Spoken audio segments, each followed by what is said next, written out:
Ethan woke up to an empty house. On the kitchen table sat a note written in Sarah's familiar handwriting. It read, "I've taken the kids and I'm filing for divorce. Don't try to find us." The words hit him like a gut punch. He called her phone. Straight to voicemail. Checked the kids' rooms, empty. Even her closet was bare. How could this happen? Where did it all go wrong? Ethan never saw it coming, but for Sarah, this wasn't an impulsive decision. It was a plan she had carefully crafted for months, a decision born from years of neglect, frustration, and quiet strength. This wasn't just another breakup, it was a reckoning. Sarah had spent years being the perfect wife while Ethan drifted further into his own world, unaware of the storm brewing in hers. But this story isn't just about a marriage falling apart, it's about how one woman rebuilt herself after losing faith in someone who promised to love her forever. A picture-perfect life. Sarah and Ethan had what most people would call a dream life. They had been married for 12 years, had 2 beautiful kids, Lily, 8, and Max, 5, and lived in a charming suburban home with a white picket fence. Ethan was a successful engineer, respected at his firm, and Sarah managed the household, dedicating herself entirely to raising their children. Their neighbors often remarked on how perfect they seemed. A happy family living the American dream. But behind the smiles and family photos, Sarah was suffocating. Ethan had become increasingly distant over the years, prioritizing work and personal hobbies over their relationship. Sarah often found herself eating dinner alone with the kids while Ethan worked late or attended networking events. When he was home, he was glued to his phone, scrolling through work emails or sports scores, barely acknowledging her presence. She would try to engage him in conversation, only to be met with distracted nods or short, curt replies. What hurt the most wasn't his busyness, it was his lack of effort. Sarah couldn't remember the last time Ethan had asked her how she was feeling or surprised her with a small gesture of appreciation. She felt invisible, like a ghost in her own home. But every time she tried to bring it up, Ethan would dismiss her concerns with a wave of his hand. "You're overthinking, Sarah. Things are fine. Why can't you just relax?" he'd say, leaving her to stew in her unspoken frustrations. Ethan's ignorance of the signs were there, but Ethan didn't see them, or maybe he chose not to. Sarah began to change in subtle ways. She stopped asking Ethan to join her and the kids on weekend outings, taking them to the park or the museum by herself instead. She started going to bed earlier, no longer waiting up for him when he worked late. And she spent hours on her laptop after the kids went to sleep, typing away with a quiet determination. Ethan noticed these changes but brushed them off. He figured Sarah was just tired from managing the kids or going through a phase. To him, everything seemed normal. He had a stable job, a nice house, and a wife who handled the household without complaint. What more could she possibly want? He didn't bother asking. The truth was, Sarah had started pulling away emotionally.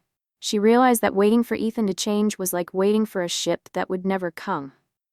Instead of clinging to hope, she began preparing for a future without him. Ethan was too wrapped up in his own world to notice the quiet rebellion taking place under his own roof. Sarah's quiet planning. The decision to leave wasn't easy, but Sarah knew it was necessary. She couldn't spend the rest of her life feeling unseen and unappreciated. About a year before she left, she started taking online courses in digital marketing, a field she had always been interested in but never pursued because of her role as a full-time mom. Late at night, after the kids were asleep, she would study, plan, and dream about a life where she could stand on her own 2 feet. She also began saving money in secret. Every time she received birthday money from relatives or set aside a small amount from their household budget, she deposited it into a private bank account that Ethan didn't know about. It wasn't much at first, but over time, it added up. Sarah wasn't just saving for herself, she was saving for her kids' future, a future she was determined to build on her own terms. The final piece of her plan came when she found a small apartment in a nearby city. It wasn't fancy, but it was clean, safe, and just big enough for her and the kids. Sarah signed the lease a month before she left, paying the deposit with the money she had saved. She also consulted a lawyer, making sure her rights were protected and that she could take the kids without violating any laws. By the time she wrote that note to Ethan, everything was in place. She was ready. The day Sarah walked away.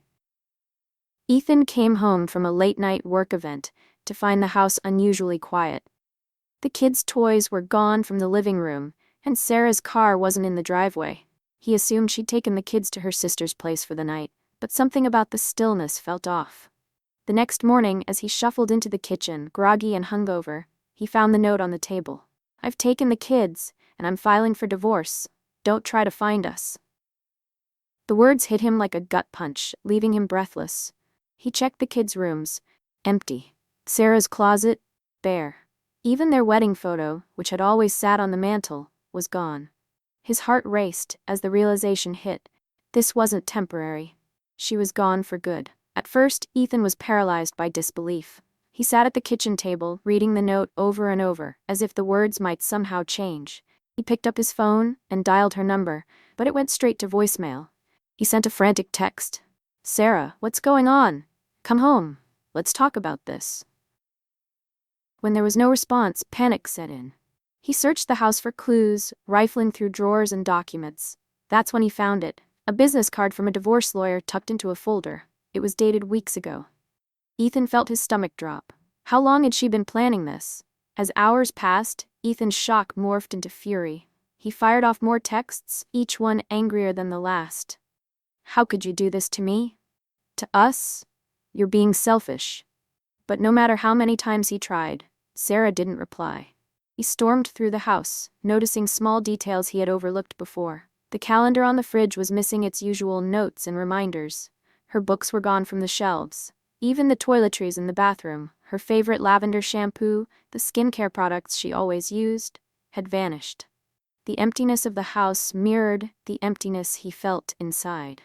By mid-afternoon, Ethan sat in the living room, surrounded by the mess he'd made in his frantic search. His phone buzzed with a notification, but it wasn't Sarah. It was his bank.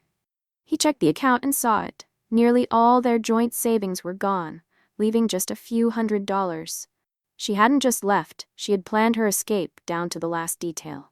Ethan's hands shook as he stared at the screen. His mind raced with questions. When did she do this? How could she have done this without me noticing? But deep down, he knew the answer. He had been so consumed by his own life that he hadn't noticed hers unraveling. Ethan's final act of the day was to call Sarah's sister, hoping she might convince Sarah to come back. Her sister's response was cutting. "Ethan, you need to stop. She made her decision because you gave her no choice. She deserves better, and she's not coming back." The words stung, but they were a truth he couldn't escape. Sarah's absence wasn't sudden. It was the culmination of years of neglect. As Ethan sat alone in the quiet, empty house that night, he realized something even more painful than the loss of his family. He had been blind to the woman Sarah was becoming, and now she was gone forever. Sarah's new life. For Sarah, the days after leaving Ethan were a mix of relief and uncertainty. The small apartment she had moved into with the kids was far from luxurious, but was a fresh start. A space filled with possibility instead of the resentment that had filled her old home. Sarah quickly got to work setting up a routine for Lily and Max, enrolling them in a new school and decorating their bedrooms with the little savings she had left. The laughter and warmth of her children reminded her she had made the right decision. Her freelance marketing career, once just a late-night hustle, began to blossom. She landed her first big client within weeks, and the confidence she gained from supporting herself was exhilarating. Sarah no longer felt like an afterthought in someone else's life. She was the center of her own story now. Even simple pleasures, like drinking her morning coffee in peace, or taking the kids to the park without rushing, felt like victories. She was no longer walking on eggshells, no longer holding her breath, waiting for another argument or dismissive remark from Ethan. As Sarah's business grew, so did her sense of self-worth. She reconnected with old friends and made new ones, joining a local women's business network that introduced her to inspiring stories of resilience and independence. The support from other women who had been through similar experiences empowered her to keep pushing forward. With each passing day, Sarah transformed her fear into strength. her uncertainty into determination. Though the journey wasn't without challenges, Sarah found strength in every small success. Each milestone, her first paycheck, her kids adjusting to their new school, or even cooking dinner in her own kitchen, was a reminder that she could build a life on her own terms. The shadows of her past with Ethan began to fade, replaced by the bright, open possibilities of her future. For the first time in years, Sarah felt free. Not just free from Ethan's neglect, but free to dream, to grow, and to rediscover the person she was always meant to be. The unexpected role reversal. 2 years later, Sarah stood on the stage at a women's empowerment event, sharing her story with a crowd of inspired listeners. She spoke about the importance of knowing your worth, of taking control of your life, and of never settling for less than you deserve. Her words resonated deeply, especially with women who had been through similar struggles. Ethan, meanwhile, was living alone in a small rental. His career had stalled, and his personal life was a mess. He had tried to date, but most women weren't interested in a man who had lost everything because he couldn't appreciate what he had. Every now and then, he would hear about Sarah's success, her thriving business, her happy kids, her growing confidence, and every time, it stung. Sarah's final words at the event summed up her journey perfectly. Sometimes, the hardest decisions lead to the best outcomes. I didn't leave because I stopped loving Ethan, I left because I started loving myself. And with that, she walked off the stage to a standing ovation. Her new life proof that sometimes the best revenge isn't getting even, it's moving on.